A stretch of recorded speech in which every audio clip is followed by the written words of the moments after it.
Magmahal ng mula sa puso. Ako po si Father Fiel Pareha at ito po ang ating segment, ang Daily Devotion, na kung saan tayo po ay magdarasal, magbabasa at magninilay kasama ng salita ng Diyos sa buong taon. Manalangin tayo.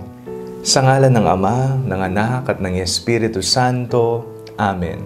Halina, Banal na Espiritu, liwanagan mo ang aming puso at isip nang maunawaan at maisabuhay namin ang iyong salita.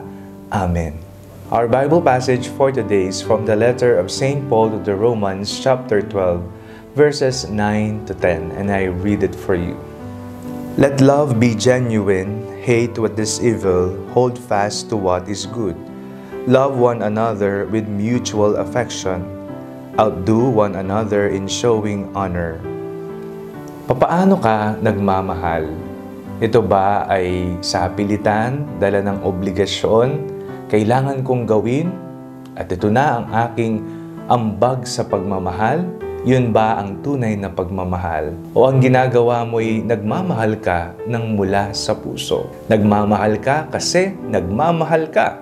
Period. Iba-iba ang mukha ng pagmamahal at iba-iba rin ang paraan kung paano natin maipapakita ito sa ating kapwa.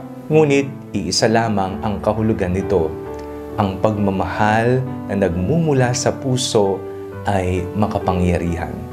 Lagi po nating tatandaan na ang taong makasarili ay walang mararating sa buhay. Hindi lumalabas sa sarili, hindi tumutulong sa kapwa, ayaw makihalubilo sa kapwa, walang malasakit, walang pag-aaruga. Ngunit ang taong tunay na nagmamahal, nakikita niya hindi lamang ang kanyang sarili, nakikita niya ang kabuuan na may mga kapatid siya na nariyan at nangangailangan din ng tulong. Lumabas sa sarili, ito'y nangangahulugang ikaw ay nagmamahal mula sa puso. Sa kahuli-hulihan ng ating buhay, tayo po ay mahusgahan hindi sa kung ano ang ating narating sa buhay o kung gaano karami ang ating na-donate o naiambag sa simbahan o sa mga charitable institutions, kung hindi kung papaano ako nagmahal ng mula sa puso. Manalangin tayo. Panginoong Jesucristo, turuan mo kaming magmahal ng totoo. Amen.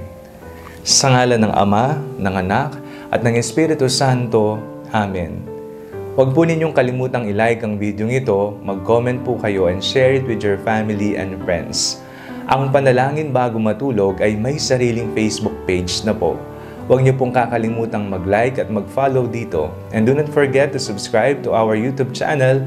I-click niyo lamang po ang link na nasa description ng video ito o kaya naman po just search Father Fiel Pareha. God bless you po.